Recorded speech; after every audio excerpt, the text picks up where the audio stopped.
Friends, कैसे हैं आप सब लोग। Welcome to all in this video. So guys, आज इस वीडियो में हम बात करने वाले हैं 5HT के रिसेप्टर्स की। इसी प्रीवियस वीडियो में हमने 5HT के रिसेप्टर्स के बारे में ही डिस्कस किया था।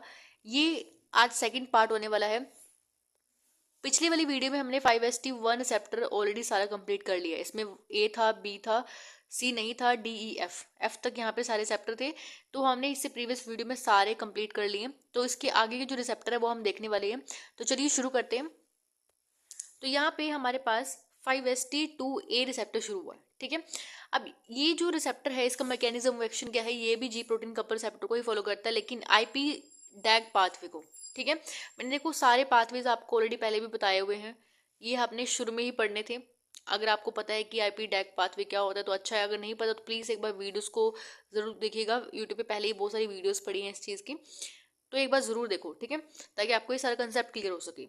ये बहुत ही बड़ा है और मैंने यहाँ पे डिटेल में आपको बताया हुआ है। और आपको पता होना चाहिए कि आईपी डैग पाथवे एक्टिवेट करता है फोस्फोलाइपेज एंजाइम को। ठीक है, आगे इसके फंक्शन आपको पता होने चाहिए। तो यहाँ पे इसकी सबसे पहले लोकेशन देखेंगे, उसके बाद यहाँ पे फंक्शंस को हम डिस्कस करेंगे। सबसे पहले जो इसकी लोकेशन है वो है सेरेब्रल कॉर्टेक्स। सेरेब्रल कॉर्टेक्स में इसके रिसेप्टर प्रेजेंट होते हैं। 5HT2A रिसेप्टर सेरेब्रल कॉर्टेक्स में प्रेजेंट होते हैं। वहां पे इसका फंक्शन क्या होता है, ये बेसिकली एक्साइटेशन करता है। ठीक है, एक्साइटेशन करेगा। अगर हम बात करते हैं प्लेटलेट्स की, प्लेटलेट्स के अंदर भी 5HT2A रिसेप्टर्स होते हैं, वहां पे ये एग्रीगेशन में काम आएगा। अब एग्रीगेशन काम आ रहा है, इट मीन्स कि हम यहाँ पे एंटी प्लेटलेट ड्रग भी दे सकते हैं। ठीक है, तो यहाँ पे हम एंटी प्लेटलेट ड्रग का इस्तेमाल कर सकते हैं। उसके बाद यहाँ पे स्मूथ मसल्स में प्रेजेंट होता है हमारे पास। बेसिकली स्मूथ मसल में जो ब्लड वेसल्स होती हैं वहाँ पे ये वैसो कॉन्स्ट्रिक्शन करता है। ठीक है, तो ये इसके लोकेशन है, ये फंक्शंस हैं। और यहाँ पे हमने बताया कि एग्रीगेशन करता है ब्लड्स का, तो हम यहाँ पे एंटी प्लेटलेट ड्रग भी दे सकते हैं। ठीक है, उसके बाद इसके अदर फंक्शन है। अदर फंक्शन में ये कोग्निशन को इंक्रीज करता है। ठीक है, हमारे इंटेलिजेंस को इंक्रीज करता है। उसके बाद हेलुसिनेशन करता है। अब हेलुसिनेशन कर रहा है तो ठीक है, हेलुसिनेशन आपको पता ही होना चाहिए क्या होता है हेलुसिनेशन। उसके बाद डिप्रेशन। ठीक है, डिप्रेशन करता है। तो यहाँ पे 5HT2A जो रिसेप्टर है, जब उस पर 5HT बाइंड करेगा के तो क्या होगा, डिप्रेशन होगा इंसान को। तो यहाँ पे हम एंटी साइकोटिक ड्रग दे सकते हैं ना, ताकि इंसान को डिप्रेशन ना हो। और यहाँ पे इसकी ये मेडिसिन भी लिखी हुई है, इसको देख लेना। अब देखो यहाँ पे जो ये हेलुसिनेशन का पॉइंट है, इसको बेसिकली हम देख रहे हैं कि हेलुसिनेशन इंसान को होता है। हमें कई कंडीशंस में क्या होता है, हेलुसिनेशन करवाना पड़ता है। तो यहाँ पे हम इसके एगोनिस्ट दे सकते हैं। 5HT2A में जो हेलुसिनेशंस होते हैं, ये बेसिकली हेलुसिनेशन करवाते हैं, मैंने आपको ऊपर भी बताया अभी। अब यहाँ पे एगोनिस्ट अगर हम देंगे इसके तो हेलुसिनेशन होगा, तो उसको हम क्या बोलते हैं, हेलुजिनोजन। ठीक है, जो हेलुसिनेशन करवाते हैं तो उसको हम हेलुजिनोजन बोलते हैं। इसके एग्जांपल आपको LSD है, जैसे लाइसर्जिक एसिड, डाईथाइलेमाइड। ठीक है, उसके बाद ये भी हमारे पास मेडिकेशन है। लिस्यूराइड हो गया, एम्फेटामिन की डेरिवेटिव्स हो गई। तो ये कुछ मेडिकेशन है जो हेलुसिनेशन करवाती हैं। उसके बाद अगर हम बात करते हैं प्लेटलेट्स की, मैंने आपको पहले बताया था कि प्लेटलेट्स का भी यहाँ मैंने आपको पॉइंट डिस्कस किया था। अब यहाँ पे प्लेटलेट्स में एग्रेशन करवाता है, तो यहाँ पे हम एंटी प्लेटलेट दे सकते हैं। ये प्लेटलेट है यहाँ पे, इसको हम इनिबिट करके, जो एंटी प्लेटलेट है इसको अगर हम इनिबिट कर देंगे तो क्या होगा, एग्रीगेशन नहीं होगा, एंटी प्लेटलेट ड्रग बन जाएगी। अब ये आपको पता है कि जब एग्रीगेशन कहीं पे भी हो सकती है हमारे ब्लड के अंदर। ठीक है, अगर वो कहीं पे भी हो गई तो ब्लॉक कर देगा हमारे ब्लड में जो है उसको। जैसे आपको पता है कि अगर हमारी नर्व से एक बार ब्लॉक हो गई तो आगे बहुत ज़्यादा सीरियस कंडीशन हो जाती है। ठीक है, तो यहाँ पे एंटी प्लेटलेट देंगे, यानी जो प्लेटलेट एग्रीगेशन हो रही है उसको इनिबिट कर देंगे थ्रू एंटी प्लेटलेट ड्रग। इसको यहाँ पे इनिबिशन का ये निशान है। इसमें कोई ड्रग मैंने आपको दिखाई हुई यहाँ पे, सार्पोग्रिलेट। ठीक है, ये जो मेडिकेशन है ना, मैं आपको सिर्फ सिंगल सिंगल मेडिकेशन बता रही हूँ, जहाँ जहाँ पे पॉइंट आ रहे हैं। आगे जब आप एंटी प्लेटलेट ड्रग पढ़ोगे ना तो वहाँ पे ये फंक्शन आपको जरूर देखने को मिलेगा। ठीक है, ये आपको पूछेंगे कि कौन सा मैकेनिज्म के थ्रू ये काम करे, तो आप ये मैकेनिज्म भी वहाँ पे लिख के आ सकते हो। सेम यही मैकेनिज्म आपको बताना चाहिए। ठीक है, उसके बाद ये प्लेटलेट पॉइंट मैंने आपको बता दिया। उसके बाद स्मूथ मसल्स में जो ब्लड वेसल्स हैं, स्मूथ मसल के अंदर वहाँ पे वैसो कॉन्स्ट्रिक्शन हो रही थी। अब इसकी भी मेडिकेशन देख लेते हैं। इसकी मेडिकेशन जो है हाइपरटेंशन में काम आती है। अब आपको पता होना चाहिए कि जो हाइपरटेंशन है वो वैसो कॉन्स्ट्रिक्शंस की वजह से भी होती है। जब वैसो कॉन्स्ट्रिक्ट कर जाएगी तो ब्लड प्रेशर बढ़ जाएगा हमारा।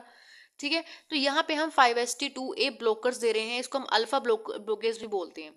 ठीक है, तो यहाँ पर हम एंटी हाइपरटेंसिव ड्रग की तरह इस्तेमाल करते हैं, जैसे मैंने एग्जांपल लिखा हुआ है यहाँ पे कीटान सिरोन, ठीक है। तो ये मेडिकेशन जो है ये आपकी एंटी हाइपरटेंसिव मेडिसिन है। ये बेसिकली स्मूथ मसल्स पे बाइंड करके, स्मूथ मसल्स पे क्या करती है, मतलब जो रिसेप्टर्स होते हैं इसके, ठीक है, मैंने आपको बताया था स्मूथ मसल्स पे 5HT2 के रिसेप्टर्स होते हैं, वहां पर ये मेडिकेशन जाएगी और वहां पर जाके वैसो कंस्ट्रिक्शन रोकेगी, इनिबिट करेगी, ठीक है। तो ये इसका मैकेनिज्म है।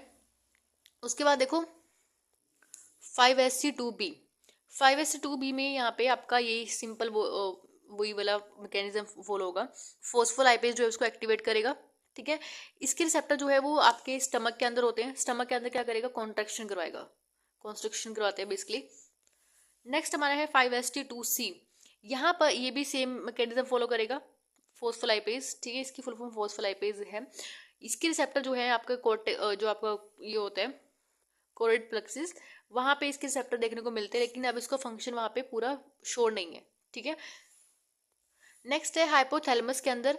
हाइपोथैलेमस के इसका फंक्शन क्या होता है कि ये फूड इंटेक को कम करता है। मान लो इंसान को भूख नहीं लगेगी, ठीक है, तो फूड इंटेक कम हो जाएगा। उसके बाद हमारे जो बॉडी का टेम्परेचर है वो थोड़ा बड़ा रहेगा, ठीक है। उसके बाद यूरिनरी ब्लैडर है हमारा, उस वहाँ पे भी लोकेट होते हैं receptors, 5HT2C receptor urinary bladder के अंदर भी होते हैं, वहाँ पर ये यूरिनेशन को कम करता है, ठीक है। ये सिंपैथेटिक नर्वस सिस्टम को जब एक्टिवेट होता है, मैंने आपको बताया था ना, जब सिंपैथेटिक नर्वस सिस्टम जब एक्टिवेट होता है तो वहाँ पे यूरिनेशन कम हो जाता है, ठीक है। उसके बाद देखो यहाँ पे एक मेन पॉइंट क्या रह गया है, हमें अब बात की थी फूड इंटेक की, कम हो रहा है पे फूड इंटेक। अब जो लोग मोटे होते हैं वो ज़्यादा खाते हैं, खाते रहते वो मोटे जाते हैं, ठीक है। तो उनको क्या करना पड़ता है, ओबेसिटी वाली मेडिसिन लेनी पड़ती है, एंटी ओबेसिटी वाली मेडिसिन लेनी होती है, ठीक है। तो यहाँ पर हमें इसका फ़ायदा उठाना है, इस रिसेप्टर का भी। हमें हाइपोथैलेमस में ऐसे ड्रग देनी है जो हाइपोथैलेमस के अंदर जो रिसेप्टर्स प्रेजेंट है 5HT2C, उसकी ही मतलब एगोनिस्ट देने हैं, बिस्लम एगोनिस्ट दे रहे हैं इनका। ये क्या करेंगे, जाके एंटी ओबेसिटी की तरह काम करेंगे। अब जो लोग खा रहे उसको रोकना है, ठीक है। अब यहाँ पे क्या कर रहा है, फूड इंटेक कम हो रहा है, ठीक है। अब हम क्या कर देंगे, हाइपोथैलेमस को और स्टिमुलेट कर दे देंगे कि इंसान फूड खाना खा ही ना पाए, खाना कम हो जाए उसका। तो खाना कम होगा तो वो मोटा कम होगा तो वो भी अच्छा फिट रहेगा, ठीक है। तो एंटी ओबेसिटी मेडिसिन दे रहे हैं यहाँ पे। एंटी ओबेसिटी मेडिसिन आपको पता चलेगा कैसे काम करती है, इसी को और बढ़ा दो, इसी के फंक्शन को और बढ़ा दो, इस रिसेप्टर के फंक्शन को, ठीक है। तो यहाँ पे मेडिकेशन भी दी हुई है, एक बार देख लेना। सो ये आपके 5HT2 के रिसेप्टर सारे थे, इसमें हमने सी तक पढ़ा। देखो इसमें सिर्फ हमारे पास सी रिसेप्टर हैं, 5HT2A B C, ठीक है। नेक्स्ट हमारी वीडियो जो रहेगी उसमें हम 5HT3 4 5 6 7, ठीक है, बहुत ही छोटी सी वीडियो है, उसमें भी सिंगल है, सारे आगे क्लासिफिकेशन नहीं है आगे, ठीक है। तो मेन तो यही थे। उसके बाद हमने इसमें मेडिकेशन भी देख ली है। सो नेक्स्ट वीडियो में जो रह गए हैं वो भी बहुत ही थोड़े से रिसेप्टर बचे हैं, छोटी सी वीडियो बनेगी। सो उसको भी जरूर देखिएगा। And thank you for watching this video, have a nice day.